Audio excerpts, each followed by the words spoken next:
à Toulouse et il m'a donné une idée. Si, voilà, oui. Il m'avait donné une idée il avait parlé que pour qu'il y commence, il faut aussi de nouvelles terres, non? Disons parce que la civilisation, comme vous savez, vient de l'Est jusqu'à l'Ouest. Alors, il y a même qu'il y a des voix qui disent que Greenwich maintenant est au Pacifique pour les poids commerciaux de l'Inde, de la Chine et tout ça.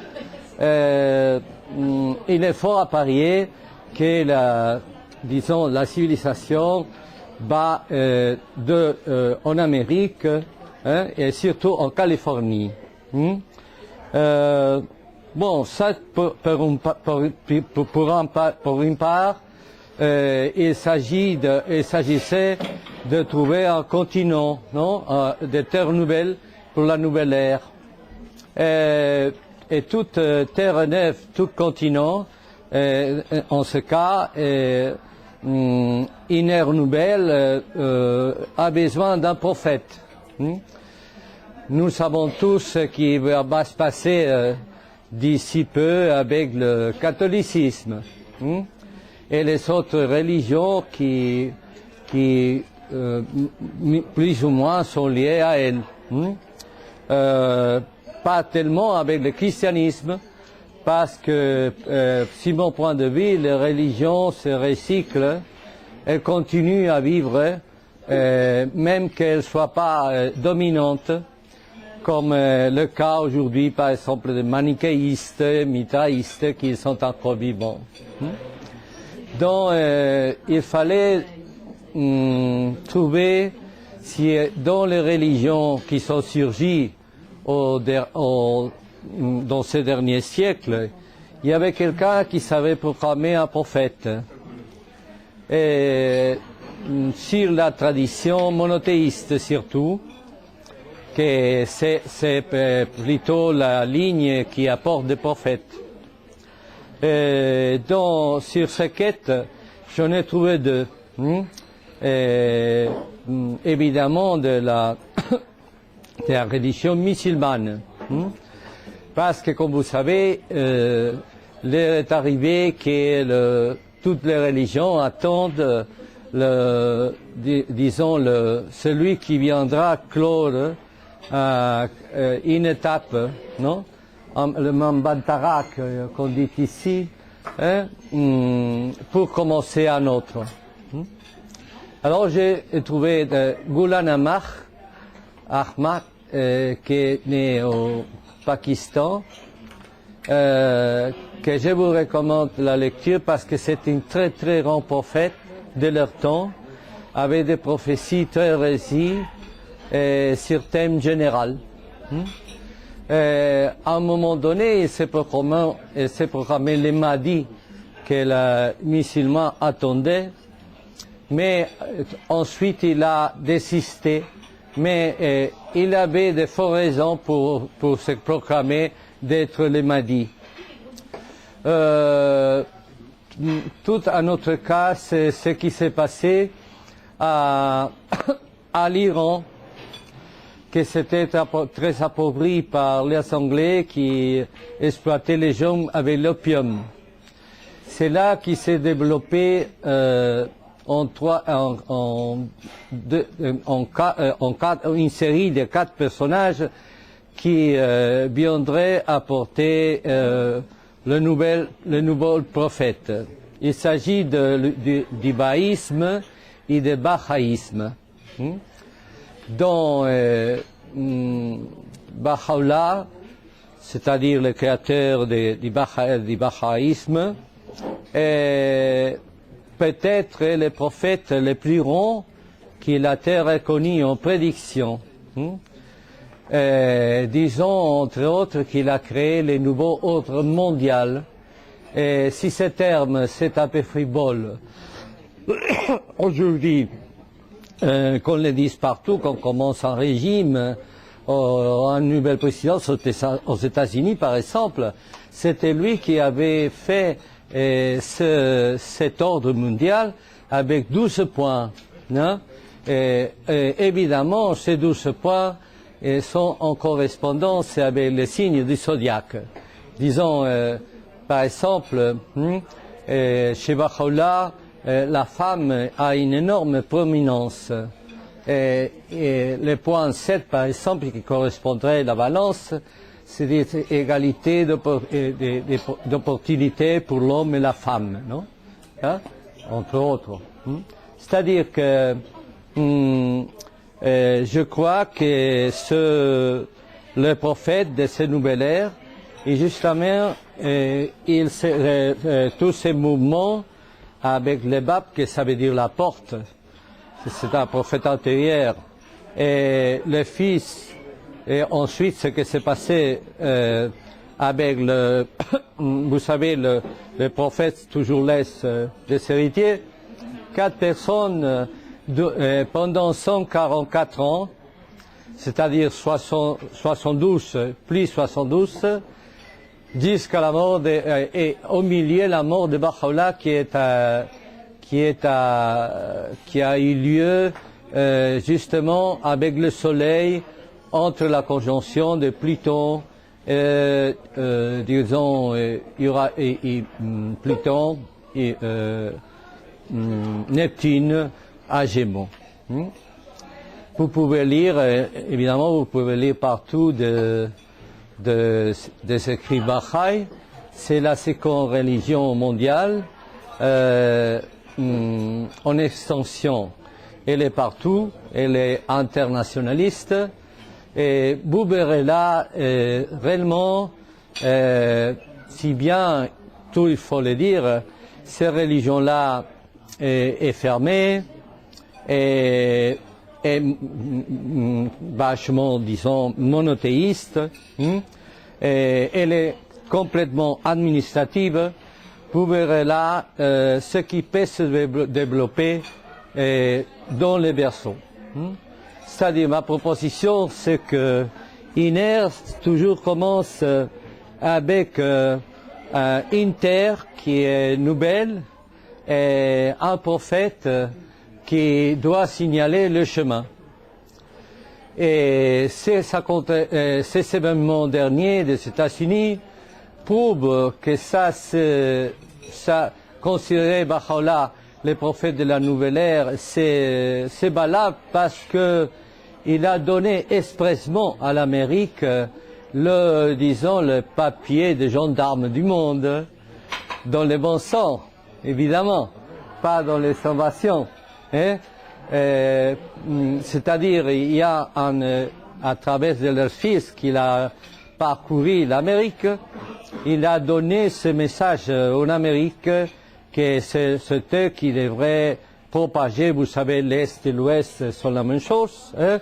C'est-à-dire, ils s'enfrontent, s'opposent et se recherchent, ils devaient propager dans le monde la nouvelle religion. Si vous avez une question à faire, c'est stopper le monde. Vous m'aviez dit autre chose, que vous attendiez le changement véritablement de l'ère, de la nouvelle ère, en 2400, ou je ne sais pas. Bon, et selon les écrits Baha'i, j'ai fait beaucoup de conférences, même chez eux. Je ne suis pas Baha'i, pas du tout. Disons que l'étape d'or de la foi, qui se développera aux Amériques, ça irait l'Empire des Amériques. Disons que la foi est commencée à peu près à 1818 jusqu'à 2065. Et ensuite, l'Empire s'est stabilisé et l'âge d'or, disons, de l'Empire des Amériques arriverait à peu près jusqu'à 2500, à peu près. L'âge d'or de la religion, de la foi Baha'i.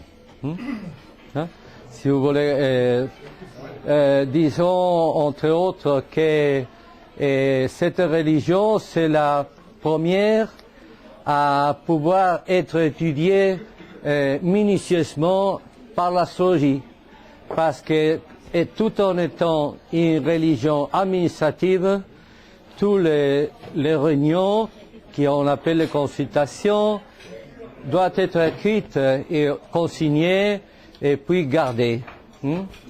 Et un témoignage de l'importance de ces religions, c'est maintenant quand on ressente à Haïfa, au Mont Carmelo, c'est habituel, les touristes qui visitent les lieux sacrés, aller aussi visiter la tombe de Baha'u'llah et la Maison internationale de justice qui se trouve là, qui sera l'organe régisseur de l'organisation mondiale qui, d'une façon ou autre, c'est pas tellement la démocratie, mais c'est un peu de chaque chose. Hein? Voilà. Bon. Alors, effectivement, hier, j'ai pas eu le temps de beaucoup m'exprimer, mais j'étais pas le seul. Il y a eu un temps déraisonnable hier, avec des extensions et des restrictions. Aujourd'hui, ça s'est un peu planifié. Alors, moi, ce que j'aimerais vous parler, c'est, à propos de l'ère du Verseau, c'est de l'homme du Verseau. Parce que j'ai une formation de sociologue, et je suis assez passionné par cette sorte d'anticipation sur qu'est-ce que va être l'homme de demain, l'homme du Verseau. J'ai entendu des paroles de Paul Lecourt, je crois que c'est lui. Non, c'est pas lui, oh là, je vais m'attirer les foudres. C'est, comment il s'appelle, Jean Faure, je crois, hein, qui parlait de Adam 1 et Adam 2. Et moi, j'ai adopté l'expression Adam 2. Parce que Adam 1, c'est un petit peu celui qui est, je dirais, l'homme de la chute, quoi. Faut bien dire des mots. Puis ensuite, il y a Lucifer qui est venu essayer de lui tirer les oreilles, de le réveiller. Et puis, il va sortir de tout ça un être un peu transformé, disons, anobli, qui va avoir repris pied avec ses propres racines, qui sont célestes, mais qui sont aussi, il va avoir, si vous voulez, disons, retrouver la paix avec sa terre. Parce que tout le problème, il est là actuellement. Si on voit ce qui se passe dans le monde, au niveau, si vous voulez, au niveau de ces guerres partout, ce sont des terres qui ne sont pas pacifiées. Donc des âmes, des êtres qui vivent sur cette terre et qui ne sont pas, je veux dire, qui sont problématiques avec eux-mêmes, puisqu'ils sont en déviation vis-à-vis de leur propre centre ou de leur propre verticalité. Voilà, c'est un petit peu ça, un peu l'idée que j'ai. Donc, entre cette verticalité et puis soi-même, il y a une tempête ou des séismes, et comme dit mon papa à Bali, là, parce que j'ai un grand frère qui habite là-bas, et qui me donne des enseignements, il dit, il faut avant tout, parce que quand on lui parle de dire des cataclysmes, des choses, etc., il dit, écoute, il n'y a qu'une seule réponse dans tout ça, t'occupe pas de tout ça, cultive ton jardin. Voilà. Et il a parfaitement raison, en fin de compte. Cultiver son jardin, c'est retrouver la résonance initiale, originelle, c'est-à-dire uranienne, puisque Uranus, qu'est-ce que c'est? C'est les origines. Les véritables origines, c'est être original. Et l'originalité, c'est, disons, retrouver son adéquation avec l'harmonie initiale. C'est peut-être pour ça qu'on a, je pense, parlé d'Uranus en termes du Père des dieux, puisque Uranus, le Père des dieux, en fin de compte, nous réconcilie avec nous-mêmes, et on en a chacun sa mesure. Parce que chacun, avec la puissance de l'Uranus qu'on a dans notre thème, ça signifie un petit peu, ça traduit notre niveau d'évolution. Voilà, donc, faisons travailler notre Uranus, et pour ça, si vous voulez, il faut s'accrocher avec, il faut, pas s'accrocher, je dirais, il faut se coltiner avec notre Saturne. Hein. Bon, alors, papa parle beaucoup de desserrer les anneaux. C'est ça le gros problème ici, dans ce pays en particulier, où je suis né, attention, hein. Mais à chaque fois que je reviens, je suis étonné de voir que beaucoup de choses ont des angles ici. Tout est en angle, ici, en carré et fermé. Alors que je viens de pays où tout est ouvert et arrondi. Je me dis, mais qu'est-ce qui se passe là? Alors, je ne veux pas être méchant, parce que je suis concerné aussi, mais quand je vois les cernes sous les yeux, quand je vois les métros avec les dépressions, je dis, alors, quand je raconte ça à mon papa là-bas, il dit, tu sais, ils ont tous perdu leur mère chez toi dans ton pays là-bas. Mais je dis, c'est vrai, ils sont en deuil de leur terre, de l'illusion qu'ils avaient de cette terre, en fait, qu'ils ne se sont jamais appropriés. C'est une terre du déviationniste, j'aime pas employer beaucoup ce mot-là, mais vous voyez, alors, il y a cette réconciliation, et entre la réconciliation et soi-même, il y a une espèce de marasme, où on est en proie à toutes les séductions, puisqu'en fin de compte, on n'a pas trouvé son centre. Vous comprenez? Alors, bon, un tel arrive, il arrive avec sa flûte, vous connaissez le problème de celui qui arrive avec sa flûte, et puis tous les rats qui suivent derrière, voilà, il vous emmène celui-là jusque-là. Puis on dit, oh là là, attention, alors, ceux qui ont des bons Uranus, ceux qui sont déjà pas mal dans leur verticalité, ils disent, non, je vais pas là, je m'arrête là. Garde-fou, Saturne, attention. Ceux que j'appelle qui sont dans leur Chronos, c'est-à-dire dans un Saturne inversé, prennent ça pour de l'argent comptant. Et ils disent, on y va. Et alors on arrive à tous les abus. Bon, vous voyez, on peut même se poser en ces termes. Une petite illustration, Arafat, regardez, ça nous touche tous, puisque ce grand terroriste ou père de la paix, enfin je ne sais pas. Mais regardez, ce qui est étonnant quand même, quand on sait que cet homme a fait massacrer des milliers de Palestiniens, tout le monde le sait ça, bon, il est adulé par les Palestiniens.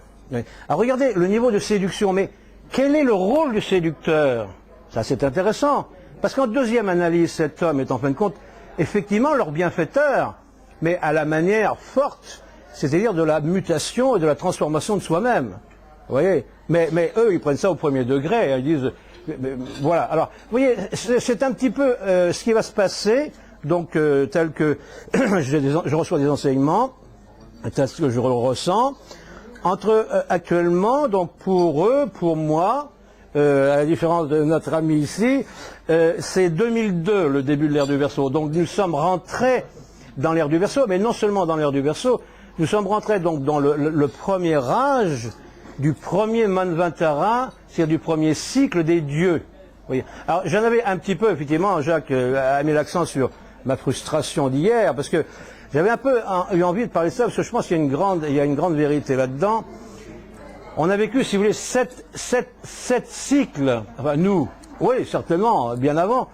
7 cycles sont des Manvantara, qui sont des cycles donc de 64 800 ans, qui comprennent tous un âge d'or, etc., jusqu'à un âge de fer. On a vécu 7 qui appartenaient à ce qu'on appelle, ce que les hindous, les asiatiques appellent les asuras. Asuras, c'est les démons. Bon. Et on commence un cycle, le premier cycle qui est celui des dieux. Il y en a 7 encore, vous voyez. Et on est dans cette période intermédiaire dans laquelle on n'est pas encore dans le nouvel, l'âge d'or, parce qu'on est rentré dans l'âge d'or. Vous voyez, je sais que je vais, notre ami avait été un provocateur. Moi, je suis aussi un peu pour vous. Mais pas là-bas, hein, pas là-bas, on y croit ferme. Hein, donc il y a 2 milliards de gens, on est quand même, bon, enfin peu importe. Et donc si vous voulez, on est donc là, l'ère du Verseau commence. Cette ère du Verseau donc est une ère très importante parce que les ères ne se reproduisent pas dans la même façon. Actuellement, ça va être donc l'ère du Verseau du premier grand cycle Manvantara des dieux. Et l'ère du Verseau auparavant, donc vous voyez, il y a un certain nombre d'années, 60 000 ans, était une ère du Verseau qui appartenait encore à un Manvantara des Devas, des Asuras, des démons. On est dans une période donc de grande montée de lumière. Voilà. Alors le problème actuellement est le suivant, c'est que, c'est ce qu'ils disent là-bas, et c'est ce que je me fais le porte-parole, c'est qu'il y a un certain nombre d'âmes qui n'ont pas la qualité énergétique, qui n'ont pas l'organisation énergétique de pouvoir passer comme ça de l'autre côté, si je puis dire, de l'autre côté d'eux-mêmes, disons. Alors, il va falloir qu'ils vivent des transformations radicales, mais il y en a qui ne sont pas venus pour ça. Il y en a qui sont venus juste pour voir les choses, il y en a qui sont venus pour subodorer et qui ne sont pas énergétiquement construits pour pouvoir faire cette mutation intérieure, vous voyez. Donc ceux-là, ils vont venir et ils repartent. C'est l'objet des cancers, l'objet des maladies cardiovasculaires, l'objet de tout ce qui est la corde de ce qu'on appelle les maladies de dégénérescence. Après tout, ces gens-là sont peut-être, j'ai dit après tout, vous voyez, je suis pas très gentil au départ, mais ils sont peut-être eux aussi pleins de bonne volonté, mais peuvent pas intégrer, ils sont pas venus pour ça. Vous voyez, il faudra qu'ils reviennent, vous comprenez, voilà. Et puis il y en a d'autres qui vont passer, parce que, bon, on va tous, espérons-le, nous, dans notre groupe d'initiés, de privilégiés, je pense qu'on va tous, quelque part, on a tous un pied déjà de l'autre côté, bon, de l'autre côté, de ce bon côté, j'entends. Mais on a encore un autre qui traîne, mais on en a un qui traîne ici, quand même. Hein. C'est ce que disait Jung, la queue de notre saurien, vous comprenez. Alors, quelquefois, c'est notre dragon, quelquefois, il veut pas, lui, il n'a pas envie de bouger. Son rôle, c'est de vous retenir, puisque il va falloir que vous mobilisiez toutes vos énergies pour arriver comme la fusée, vous voyez, avoir suffisamment de carburant pour enfin sortir de cette attraction, j'allais dire, morbide ou attraction mortelle, parce que ça ne débouche sur rien. Voilà. Alors, je termine. Donc, je veux dire que dans tout ça, ben non, aujourd'hui encore, on va voir mais ça. Aujourd'hui, donc, si vous voulez, l'homme du Verseau, quel est le secret? C'est l'intégration de sa féminité. Quand on est un homme, voilà. Alors ça, c'est un gros problème, parce que là-bas, on a quand même un karma moins épais, donc on laisse plus cours, disons, à ses intuitions et à son côté raffiné. Mais ici, on est un PD dès qu'on est ça peut aller à des sentiments, disons, on risque. Regardez comme un homme ici peut masser un homme. Papa là-bas, il est masseur. Eh bien, vous massez un homme ici, vous avez des gros problèmes parce que beaucoup d'hommes se disent, oh là là, qu'est-ce que c'est, c'est bizarre. Bon, voilà, vous voyez. Ah oui, il y a si vous voulez, pour cet homme là-bas, il dit ici, vous êtes des obsédés du père. Ici. On est des obsédés du père, il s'en passe des choses que j'arrive à déconcentrer. Bon. On est des obsédés du père, c'est-à-dire le père à l'envers. Ici, comme on n'a pas intégré le père dans ce pays, comme c'est un énorme problème, je parle du père structure, on est des pervers. Hein, l'Occident a bien connu est pervers. Ah oui, l'Occident est à l'envers, il est pervers. Donc on a comme disait un vieil ami parisien, il me dit, écoute, tu reviens à Paris, ben voilà, tu sais très bien, à Paris, tout se passe par derrière. Voilà. Voilà. Alors, tu donnes quelque chose à quelqu'un, la personne dit, je ne vais pas recevoir ce cadeau parce que il va penser que je vais lui voir quelque chose, je suis gêné. Par contre, lui prendre, alors là, ça c'est grand plaisir, vous voyez. Alors, voilà. Alors c'est ça le côté pervers de l'Occident, et c'est ça le côté à dépasser, parce que il faut en nous tuer quelqu'un. Il faut le transformer, vous voyez. C'est des habitudes où les femmes, je dis les mères, sont grandement responsables, bien sûr, parce que dialectiquement, elles ont dressé, et c'était nécessaire, je pense, un certain nombre d'hommes contre leur père, vous voyez. Bon. Voilà, mais c'est fait, c'est bon. Alors, donc, le fil fixe, voilà. Ah non, il a été interdit le fils. Et filio, hein, le filio, coué, ça a fait beaucoup couler Alors, si vous voulez, l'idée, elle est là. Donc, au bord du Pacifique, on est là, il y a 3 étoiles, il y a une lune, donc ça ne nous dérange pas beaucoup. Et papa nous dit, mais pourquoi, dans cet Occident où tu appartiens, pourquoi il y a une telle fixation au père? Alors, il me dit, c'est parce que cette dépendance ne peut pas être tranchée puisqu'elle est liée par de l'agression. Il me dit, vous comprenez? Il me dit, vous là-bas, vous êtes dans l'illusion. Il dit, l'illusion que nous, on n'y est pas. Nous, pour avancer, on doit être réconcilié avec l'âme de nos ancêtres. On ne peut pas avancer en sautant comme cette génération, en tuant l'un, en ayant des instincts d'agression pour l'autre. Et puis, vas-y que je te pousse, la force. Et nous, on ne fait pas ça. Il dit. Nous, on avance en mettant les choses chacune à leur place.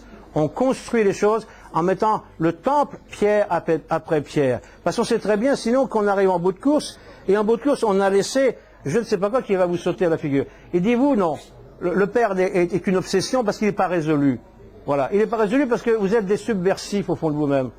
Voilà, vous êtes des gens, vous êtes des rebelles contre l'ordre cosmique, parce que votre père, il a été ce qu'il a été, mais c'est le seul que vous avez eu, c'est le seul que vous méritiez. Comme dit Freud, il n'y a pas de bonne éducation. Voilà.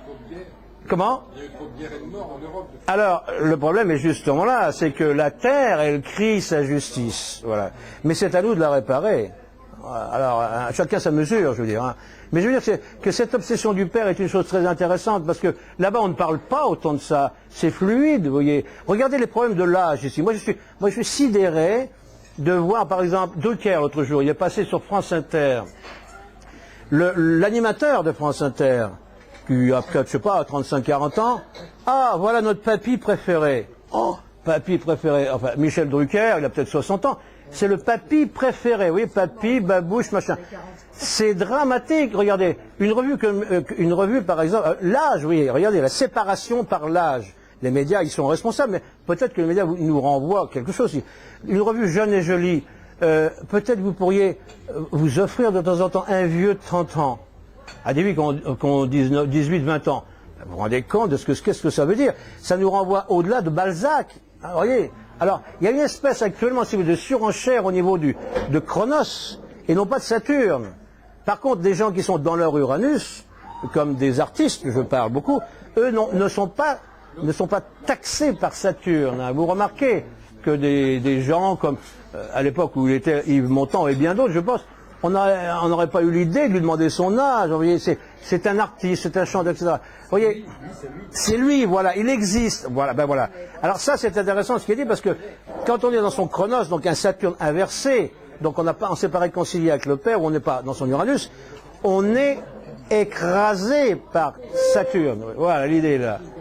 Voilà, donc si vous voulez, l'idée de base, c'est ça. L'idée de base, c'est ça. Merci. Fallait que je prenne pas de peur avec les cafés. Il y a le hockey aussi, si vous pensez à la gare. Alors, bon, comme je le disais tout à l'heure, je suis désolé, je vais me répéter, mais heureusement, il y a des nouvelles personnes qui sont arrivées, donc au moins je vais parler pour vous. Je suis traditionnaliste en ce qui concerne l'approche de l'ère du Verseau, c'est-à-dire que je pense que nous rentrons ou nous apprêtons à rentrer dans l'ère du Verseau, ça c'est clair.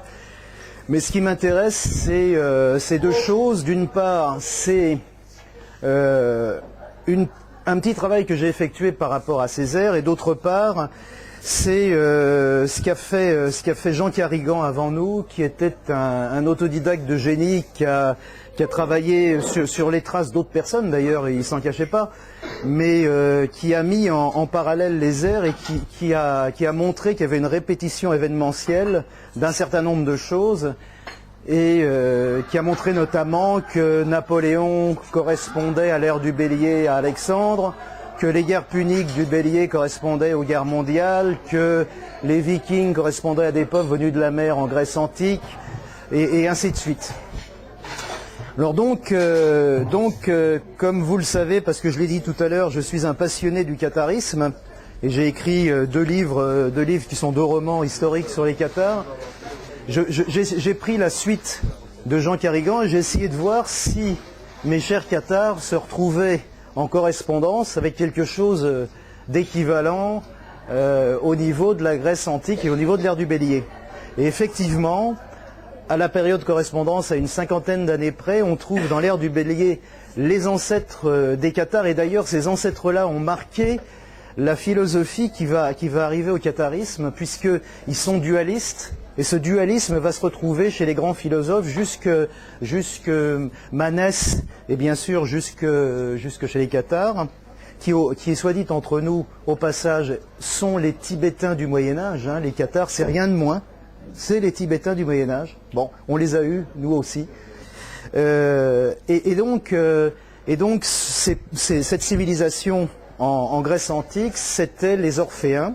Et les Orphéens, c'est des gens qui vivaient de façon très pure, en robe blanche, de façon très dépouillée, qui étaient dualistes, le bien, le mal. Et bien sûr, à la façon des cathars, c'est-à-dire que le bien, c'était l'âme, et le mal, c'était l'incarnation. Ils luttaient contre les sacrifices aussi bien humains qu'animaux, ils les ont arrêtés. Et enfin, ils étaient végétariens. Bon, en gros, c'est à peu près ça. Et ces caractéristiques, on va les retrouver directement implantées chez les cathars. Et je trouve que cette répétition de l'histoire à 2000 ans d'intervalle, c'est quand même quelque chose d'assez extraordinaire. Alors, la chose que je voulais dire sur l'ère du Verseau, et que j'ai évoqué tout à l'heure, hélas, donc c'est une répétition, concerne la dualité des signes. Bon, on a souvent remarqué, on est tous astrologues ou pétris d'astrologie, enfin, moi je suis certainement un des moins expérimentés parmi vous et je m'en excuse, mais en fait quand on regarde un signe, souvent on s'aperçoit qu'on a un petit bout du signe qui lui fait face. Il y a une interrelation très privilégiée entre un signe et celui qui est en face. Par exemple, Bélier-Scorpion, ou Bélier-Balance, Taureau-Scorpion, etc. Bon. Quand on regarde la théorie des airs, on s'aperçoit en fait que chaque air se termine par une caractéristique du signe opposé. Et donc l'exemple de l'air du Bélier, c'est tout simple. L'air du Bélier se termine donc par cette caractéristique Balance, qui est l'émergence extraordinaire de la sculpture, des arts, des philosophies, aussi bien chez les Grecs que chez les Étrusques d'ailleurs. Et puis si on veut se reporter à cette exemplarité au niveau de l'ère des Poissons que nous finissons, eh bien le signe qui fait face aux Poissons, c'est la Vierge. La Vierge, c'est l'analyse, donc c'est découper en tout petits morceaux les choses, et c'est infiniment petit, on va le trouver dans toutes les découvertes qu'on a pu faire sur la molécule, sur l'atome, mais on va le retrouver aussi sur les voyages dans le lointain, au niveau des étoiles, au niveau de la recherche du monde, et on va le retrouver aussi et surtout dans quelque chose qui nous accompagne tous les jours, qui n'est pas forcément un progrès, mais dont on peut plus se passer, qui s'appelle l'informatique, puisque le binaire est une application complètement extraordinaire de cette approche analytique des choses. Voilà, je vous remercie.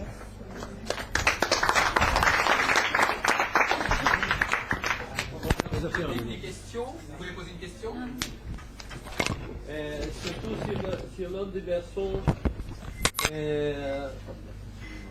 peut-être nous sommes très habitués à un certain type de liberté qui, du point de vue peut-être de Dieu, parce que si nous entendons Dieu par la voix des prophètes et pas par l'imagination humaine, l'homme des berceaux que nous devons faire un effort. Évidemment, cet effort, c'est bien comme le monde, non? C'est le réveiller qui partout a été avec des nuances, c'est toujours le même, c'est-à-dire réveiller, hein, être mieux. Hein. Mais l'accent qui met Baha'u'llah, il faut être très attentif parce que c'est un accent qu'on trouve déjà chez les religions musulmanes qui est ici, c'est l'accent à la justice. C'est-à-dire, en la justice, c'est d'abord obtenir la justice en l'humanité pour que l'humanité soit une. C'est ça. C'est-à-dire, la liberté, c'est pas un libertinage. Les gens devront vivre en groupe de 9. Hein? Et tout sera en 9, en groupe. Hein? C'est ça le berceau. Et c'est ça aussi le lion. Hein? Parce qu'au milieu du groupe, ça sera toujours le Dieu même. Ce qui est curieux, c'est que je ne sais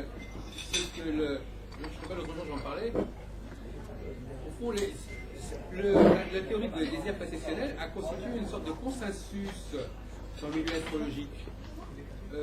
C'est-à-dire que finalement les astrologues sont d'accord sur, pas tout, au niveau prévisionnel par exemple, il y a des différences considérables dans les techniques prévisionnelles entre les uns et les autres, chacun a son truc, sa technique, etc.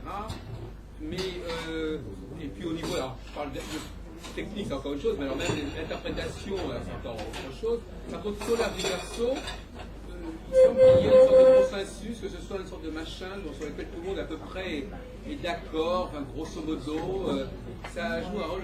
Est-ce que, alors, Monsieur Lazarides, je voulais savoir s'il y a des gens qui sont ici, qui ne veulent pas du tout, enfin qui ne croient pas du tout à cette affaire de l'ère des airs. Pouvez-vous lever le doigt? Ceux qui considèrent que l'astrologie n'a rien à faire.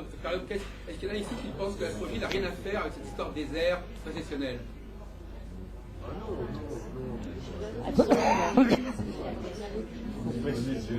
Vous pensez que donc finalement chez le gouvernement, la grande majorité d'entre vous considère que c'est un acquis tout à fait positif de l'astrologie, pour toutes sortes de raisons que l'existence, que ce serait qu'est-ce que ce serait que notre astrologie aujourd'hui si elle n'avait pas la chance d'avoir cette histoire des airs précessionnels? Monsieur Lazaride. Oui, avec quand même une nuance, c'est que c'est sans doute 99,99% des gens, de ceux qui adoptent les aires processionnelles, qui sont du côté verso, si on peut dire, mais que je persiste à dire, il y a un peu, là, je ne veux pas du tout, on a entendu 3 témoignages qui ont leur valeur, mais en même temps, si on se place d'un point de vue analytique, critique, je veux dire, on peut tout dire, quoi. Hein. Le problème des Bahaïs est un vieux problème de l'égrégore verso.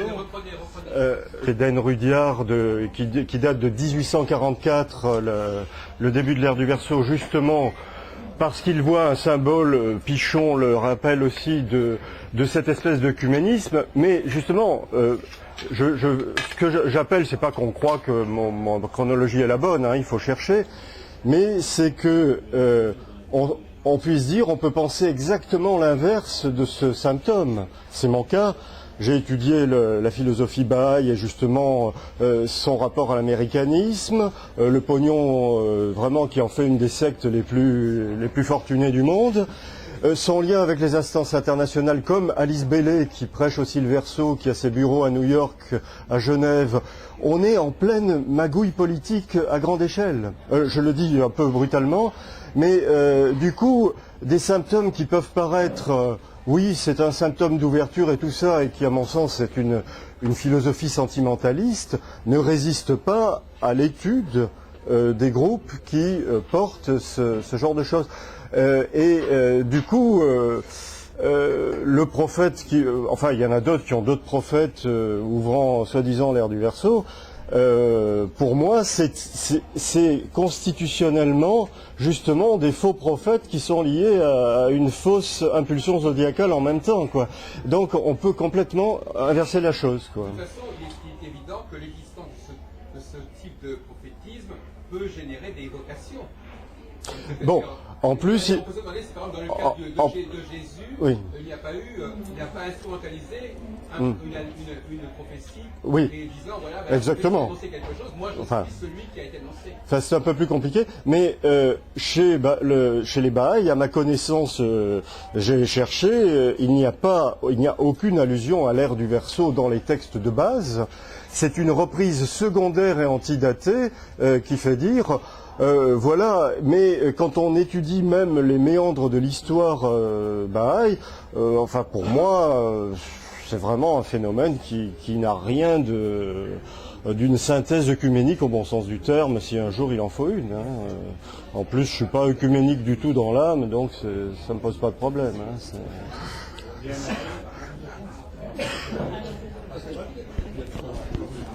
Non, mais il faut... Il ne s'agit pas de pour et de contre. Pour moi. Alors, moi en fait, tout mon travail a commencé à reposer sur un contresens, à savoir que tout le monde a plus ou moins cru que Paul Lecourt était un astrologue, ce qui n'est pas vrai. Et pour ma part, l'astrologie, c'est quelque chose qui n'a pas besoin de la théorie des airs pour exister, de même que la théorie des airs n'a pas besoin de l'astrologie pour exister. Je m'explique. Dans tous les ouvrages de Paul Lecourt, qui en a écrit des dizaines, il n'est absolument pas question... Voilà, donc... sur tout ce qui a été écrit par Paul Lecourt et qui a commencé quand il était à la Société de Théosophie, et même avant, quand il a pratiqué le spiritisme et qui s'est arrêté jusqu'à sa mort, dans tout ce qu'il a écrit, il n'est absolument pas question de l'astrologie judiciaire. On ne voit aucun passage faisant référence au passage des planètes, aux conjonctions, ou même à la correspondance d'Uranus avec le signe du Verseau. Lui, il a travaillé sur le signe du Verseau. Qu'est-ce que c'est le signe du Verseau? La représentation symbolique du signe du Verseau, Ganymède. Le plus beau des enfants des hommes suivant la mythologie. Et pas du tout Uranus. Uranus, il a rattaché ça, bon, quelqu'un parlait du Hieron de Parelmonial, je vais plus parler du baron de Sarachaga, n'est-ce pas? Puisque c'est le fondateur de ce groupe ésotérique chrétien que je tiens pour l'origine de tout l'ésotérisme du XXe siècle en France. C'est absolument fondamental. Le Giron du parelmonial n'a pas été étudié sérieusement. Il est absolument... René Guénon a tiré plein de choses du Giron de parelmonial. Je connais quelqu'un qui fait une thèse sur le Giron et qui a découvert les rapprochements entre René Guénon et le Giron de parelmonial et ce qu'a dit René Guénon qui a été repris du Giron de parelmonial qu'il a passé son temps à critiquer. Il faut absolument connaître le Giron. Bon, alors pour le Giron de parelmonial, il n'y a pas question d'Uranus dans le Verseau non plus, il y a Urane, le grand ancêtre. Il y a quoi? Urane, le grand ancêtre, l'anneau de lumière. Ben voilà. Ça n'a rien à voir avec Uranus et le Verseau. On trouve dans le Giron une certaine théorie de l'ère du Verseau qui a été énoncée par Francis André, une femme ésotériste chrétienne, dont j'ai parlé dans une communication à un colloque. Et elle parle explicitement, elle aussi, d'une entrée dans l'ère du Verseau, mais il n'y a pas d'histoire de planète. Il n'y a pas de conjonction Neptune-Pluton. Il n'y a pas de grande conjonction. Je pense que c'est une erreur de vouloir à tout prix associer l'ère du Verseau avec l'astrologie. Pour moi, c'est deux problèmes différents. Je dissocie les choses. On peut très bien travailler comme je le fais sur le cours pendant des années sans dresser un seul thème astral, parce que c'est en dehors de la problématique. C'est un des seuls auteurs sur l'ère du Verseau qui laisse tomber l'astrologie.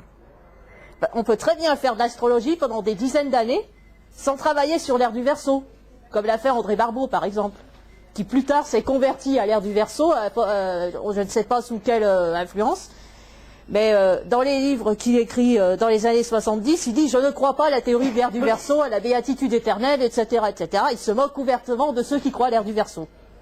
Pour moi, les deux problèmes sont disjoints. Qu'il y ait la confusion des deux, bon, on est libre à croire que l'ère du Verseau est peut-être commandée par une conjonction planétaire, ou par Neptune-Pluton, mais il y a autre chose. Bon, on parle de Neptune-Pluton dans les Gémeaux. Depuis combien de temps les conjonctions Neptune-Pluton ont-elles lieu dans les Gémeaux? Et à mon sens, je crois qu'elles auront encore lieu dans les Gémeaux un certain nombre d'années après le passage présumé dans l'ère du Verseau par rapport à certains auteurs. Parce qu'il y en a pour un moment. Ça ne tient pas debout, ça. De même, avant que l'on parle de Neptune-Pluton dans les Gémeaux, il y a eu un nombre incalculable de conjonctions Neptune-Pluton qui ont eu lieu dans les Gémeaux, sans qu'on soit nécessairement... Voilà. Je reviens sur le système des grandes conjonctions. Par définition, il est assez difficile de les calculer, puisque c'est la connaissance de... On suppose que 7 planètes sont en conjonction. Il y avait un auteur dans Atlantis qui s'était amusé à calculer la probabilité pour que ça se produise. Ça non plus, ça ne tient vraiment pas debout, parce qu'il faudrait changer d'air à chaque fois qu'il y a une grande conjonction, on n'en sortirait plus.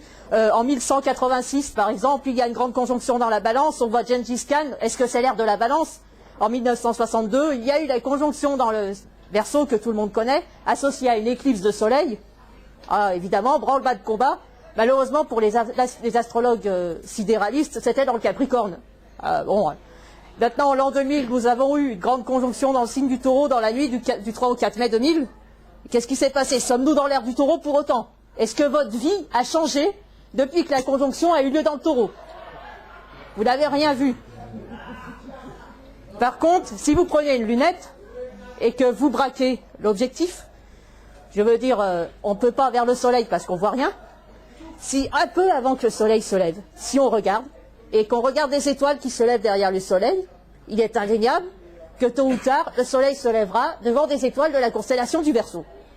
Quant à savoir quand ça se produira, c'est une question d'instrument. C'est pas une question d'astrologie. On ne peut pas nier que les airs n'existent pas. Les airs existent. Par contre, vouloir à tout prix les jumeler avec les conjonctions planétaires, elles n'ont pas les mêmes signes, elles n'ont pas les mêmes cycles. La durée des ères précessionnelles n'est un multiple d'aucun signe planétaire, si ce n'est celui de Jupiter peut-être, mais en tirant par les cheveux, parce que Jupiter, c'est pas 20 ans, c'est pas 12 ans, c'est 11, quelque chose. Saturne, Jupiter, c'est pas 20 ans, c'est 19 et des bananes. Il n'y a rien qui est exact. 2160, c'est un chiffre rond. Si on prend l'année platonicienne, Et il n'y a aucun cycle planétaire qui ne correspond. Si on prend la longueur des constellations, on ne voit pas pourquoi le Soleil choisirait systématiquement de traverser une constellation en un nombre de conjonctions Neptune-Pluton donné. Toutes les constellations ont toute une longueur différente. Il y a des constellations qui sont étalées sur 2 signes. Il faut faire la différence entre constellation et signe. Il y a des constellations qui font que la moitié d'un signe. Vous prenez le Cancer, c'est la plus petite constellation du zodiaque. Elle fait, je crois, 18 degrés.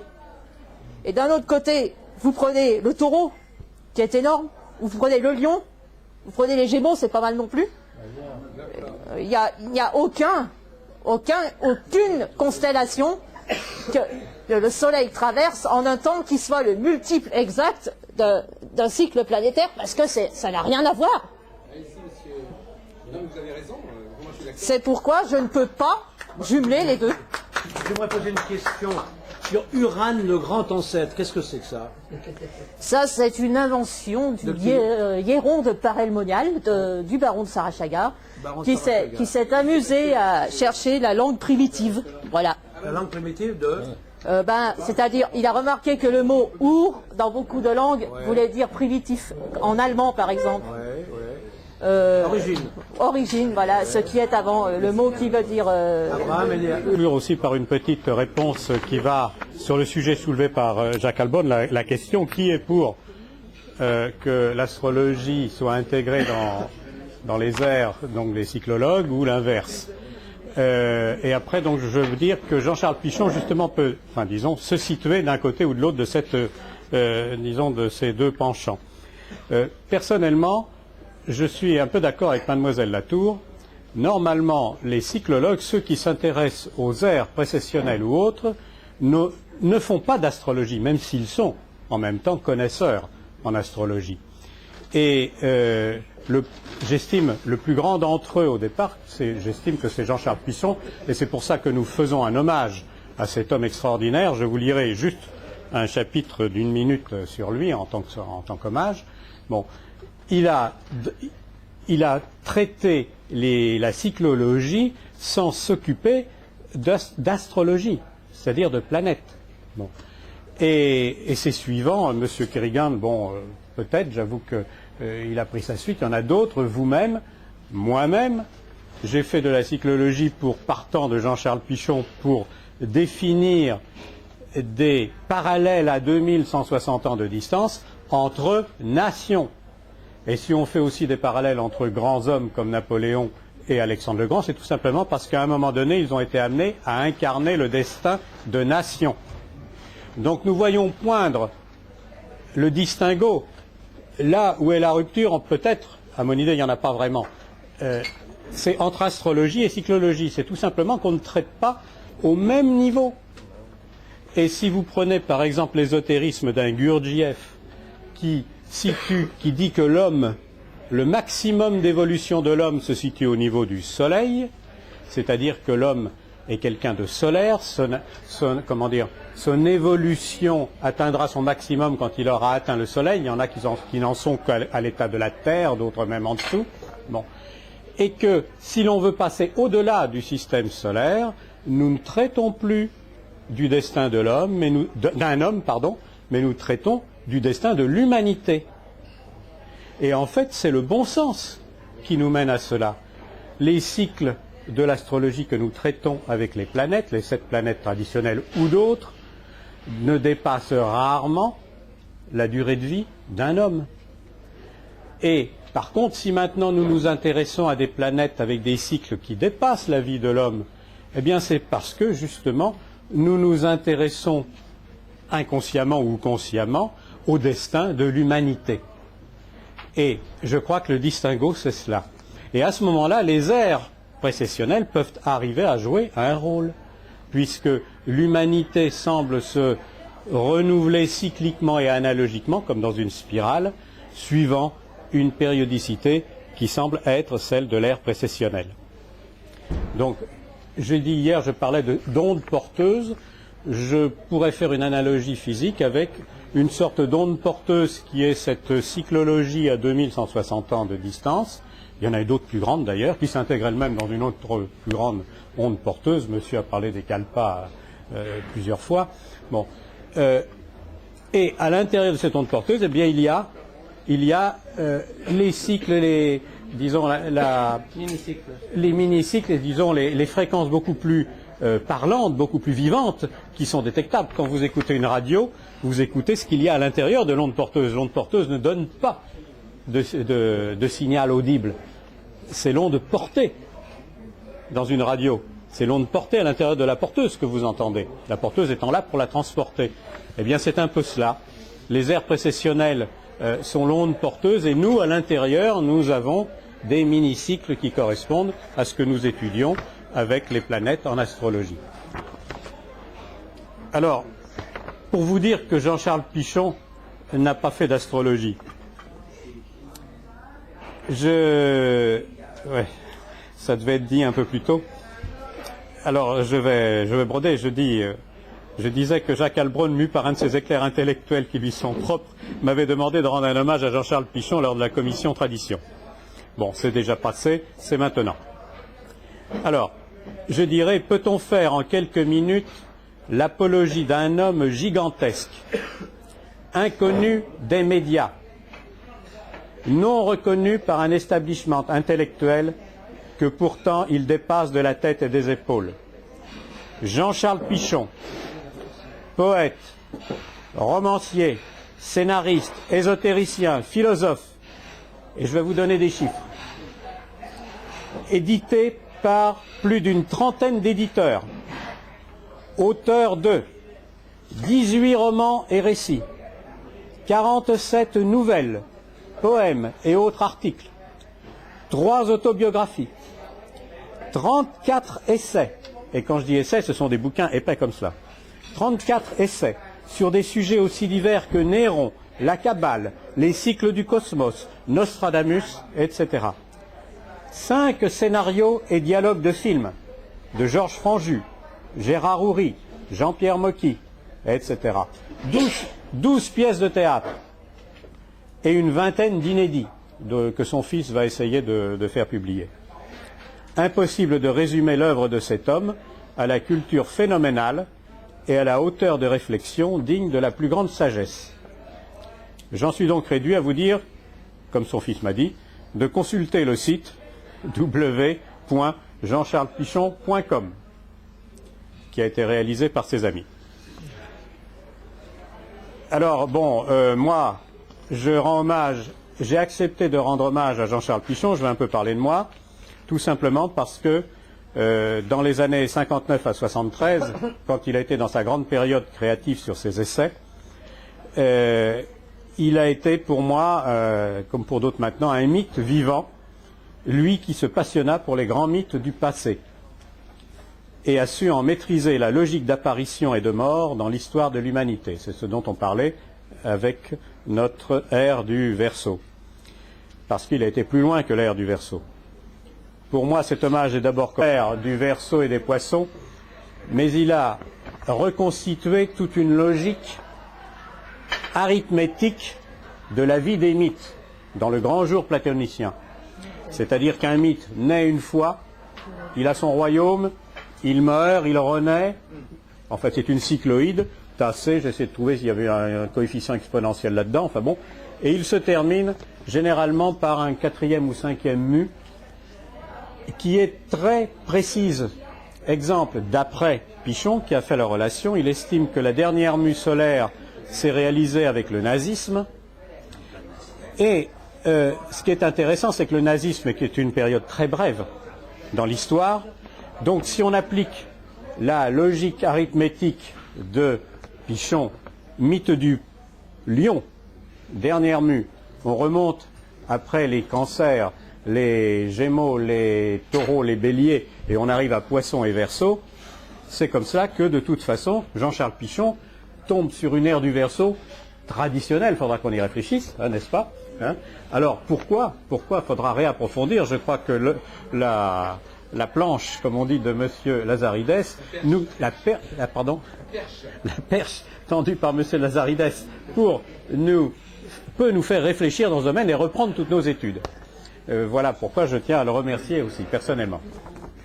Alors, pour dire simplement un mot sur moi, parce que pourquoi Jean-Charles Pichon est quelqu'un de très important pour moi, parce qu'il a été à la source de mes recherches, disons, à la Saint-Thomas, car moi, je ne crois quelque chose que quand je touche. Et je suis parti d'un parallèle entre Rome et les États-Unis, prôné par Tocqueville, dit par tout le monde, mais je suis parti, moi, ras des pâquerettes, les événements.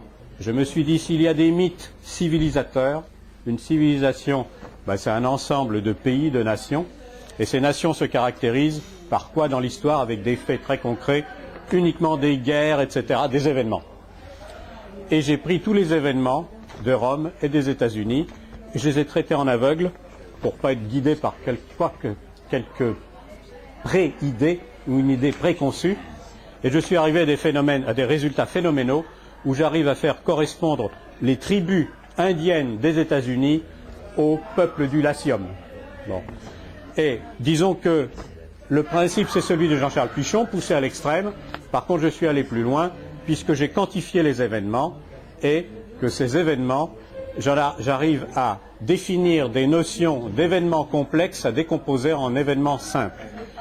Donc, structuration de l'histoire, quantification des événements, voilà quelque chose qui peut intéresser les chercheurs. Tout cela, je le dois à Jean-Charles Pichon.